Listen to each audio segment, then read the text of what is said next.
This is a question for John Eastman. And John, we wonder what happened to the case in Texas that should have been a home run. So you're talking about the Texas original action in the Supreme Court. We have a cowardly Supreme Court.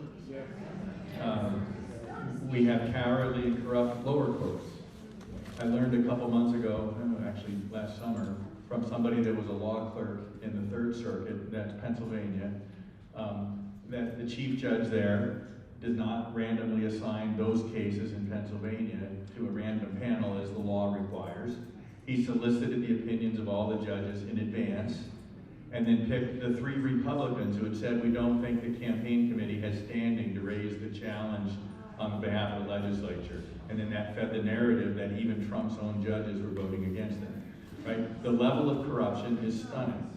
At the Supreme Court, I think it was cowardice. I mean, you had my former boss, Clarence Thomas, and Sam Alito, and Neil Gorsuch, and that was it. I mean, where were the others? To take up what was a blatant fraud. How extensive the fraud is, a lot of people like Joe are working hard to prove.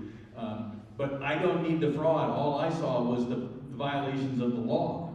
It was blatant and admitted. And it should have been taken up, and it wasn't. So Texas, I thought, did a very credible job of making the case for why they had standing under existing precedent.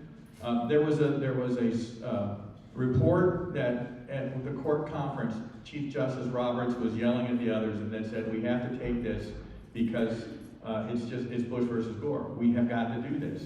And he screamed at them saying, it's not Bush versus Gore, they're burning down our cities. Right? And you don't think what happened this summer before the election had any tie to that cowardice. It was designed deliberately.